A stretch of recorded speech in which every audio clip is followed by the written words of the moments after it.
नमस्कार दोस्तों, 18 मार्च 2003 सुबह की करीब 4 बजे सेंट्रल बैंक ऑफ इराक से 8,500 करोड़ की चोरी हो जाती है।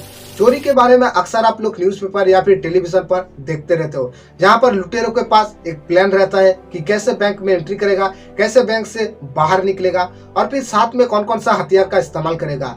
लेकिन सेंट्रल बैंक ऑफ इराक का स्ट्रक्चर पूरी तरह से अलग था। बैंक में एंट्री और एग्जिट के लिए सिर्फ एक ही डोर था, ऊपर से कोई इमरजेंसी एग्जिट डोर भी नहीं था। और सबसे हैरान करने वाली बात यह है कि दुनिया की सबसे बड़ी बैंक डकैती जिस पर किसी भी तरीके की कोई हथियार का इस्तेमाल ही नहीं हुआ।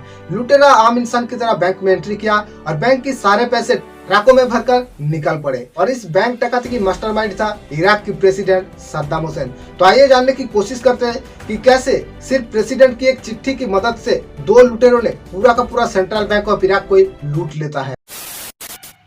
तो इस डकैती की कहानी जानने से पहले इराक की इकोनॉमिक सिस्टम, सद्दाम हुसैन की हिस्ट्री और फिर इराक और अमेरिका के बीच रिलेशन जानना आपके लिए बहुत जरूरी है। इससे इस डकैती की कहानी आपके लिए बहुत आसान हो जाएगा। फर्स्ट वर्ल्ड वॉर और ऑटोमन एम्पायर समाप्त होने के बाद इराक की मॉनेटरी सिस्टम 1931 तक ब्रिटिश रूल द्वारा नियंत्रित किया जाता था। उसके बाद इराक की करेंसी बोर्ड की स्थापना हुई लंदन में। 1947 में करेंसी बोर्ड को इराक में ट्रांसफर करने का फैसला किया गया। 1949 में इराक की करेंसी बोर्ड को नेशनल बैंक में रिप्लेस किया गया। 1956 में नेशनल बैंक का नाम बदल कर रखा गया central bank of Iraq. Iraq की करेंसी बोर्ड को रिप्लेस करने की वजह से इराक को एक बड़ी आर्थिक मंदी का सामना करना पड़ा। 1979 में सद्दाम हुसैन इराक के राष्ट्रपति बनते हैं। उसके बाद धीरे धीरे इराक की इकोनॉमी सिस्टम में सुधार आते हैं और धीरे धीरे पूरी इराक में सद्दाम हुसैन की खौफ फैल जाता है। सद्दाम हुसैन को लोग कितना डरते थे कि उसके खिलाफ जाना मतलब मौत को बुलावा देना। सद्दाम हुसैन की राज में 2.5 लाख इराकी जनता को छोटी से छोटी गलती की वजह से मार दिया गया था। और ऑयल को लेकर इराक के साथ ईरान, सऊदी और अमेरिका के बीच वार हमेशा चलता रहा। अमेरिका चाहते थे कि इराक अमेरिका के इशारे पर चले, इराक की ऑयल के ऊपर अमेरिका की कंट्रोल रहे, लेकिन सद्दाम हुसैन इस चीज को मानने के लिए इनकार कर दिया था। और इसी वजह से साल 2000 के बाद अमेरिका और इराक के बीच वार हमेशा जारी रहा।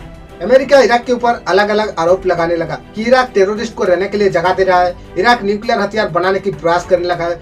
और इसी वजह से इराक में कई बार तलाशी भी हुआ, लेकिन कुछ भी हाथ नहीं लगा।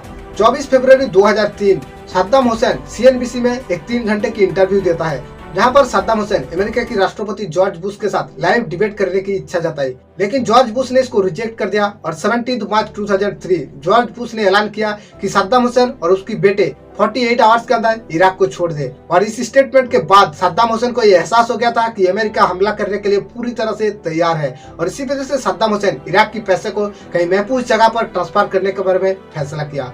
18 मार्च 2003 सद्दाम हुसैन की बेटे कुसे हुसैन सद्दाम हुसैन की पर्सनल सिक्योरिटी आबिद हमूद महमूद के साथ 3 बड़े ट्रक लेकर सेंट्रल बैंक ऑफ इराक पहुंचते हैं। बैंक पहुंचने के बाद बैंक के अंदर सिर्फ 3 स्टाफ को छोड़कर बाकी सबको बाहर निकाल दिया जाता है।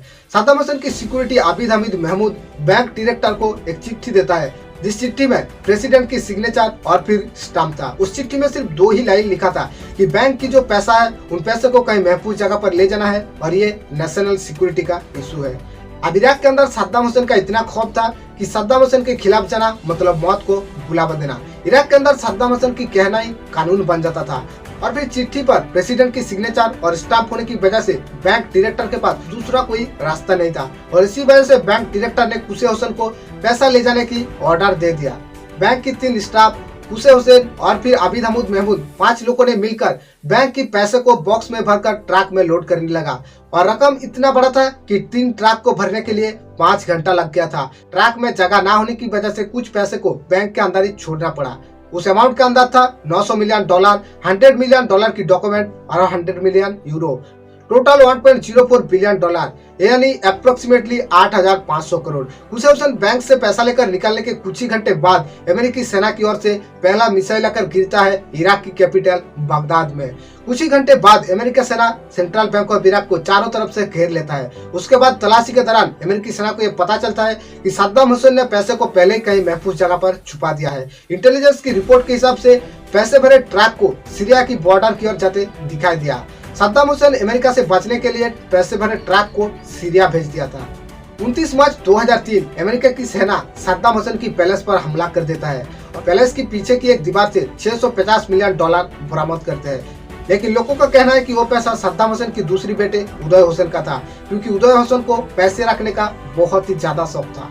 इसके बाद अमेरिकी सेना सद्दाम हुसैन के अलग अलग ठिकाने पर हमला करता है, लेकिन ना ही तो बैंक से लूटा हुआ उस पैसे का कोई पता चलता है और ना ही सद्दाम हुसैन और कुसे हुसैन का। बाद में अमेरिकी सेना को कुसे हुसैन की खुफिया ठिकाने का पता चला कि कुसे हुसैन नॉर्थ इराक की मोसेल शहर में रहता है। अमेरिकी सेना मोसेल शहर पर हमला कर देता है। कुसे हुसैन जिस घर में छुपा था उस घर के आसपास की 12 घरों की सभी लोगों को मार दिया जाता है और इस हमले में कुसे हुसैन की मौत हो जाती है। हमले के बाद अमेरिकी सेना उस जगह की तलाशी करते हैं, लेकिन बैंक से लूटा हुआ उस पैसे का कोई पता नहीं चलता। 13 दिसंबर 2003 अमेरिकी सेना की ऑपरेशन रेड डाउन में सद्दाम हुसैन अमेरिकी सेना की हाथ लग जाता है और कई तरह के आरोप साबित होने के बाद सद्दाम हुसैन को फांसी की सजा सुनाई जाती है। हैरान करने वाली बात यह है कि लूटा हुआ पैसा लुटेरों ने इस्तेमाल ही नहीं कर पाया। इसके बाद इंक्वायरी कमीशन बैठाया जाता है जांच के लिए और फिर बैंक को अधिकर्ता को रिमांड में लेकर जांच किया जाता है, लेकिन बैंक की स्टाफ आसानी से इस केस से बच जाता है। बैंक स्टाफ ये स्टेटमेंट देता है कि जिस चिट्ठी पर देश की प्रेसिडेंट की सिग्नेचर और फिर स्टाफ को उसको कैसे हम रिजेक्ट कर सकते थे। उम्मीद करता हूँ दुनिया की सबसे बड़ी बैंक डकैती की स्टोरी आपके लिए इन्फॉर्मेटिव था। Thank you so much for watching this video. Wish you all the best.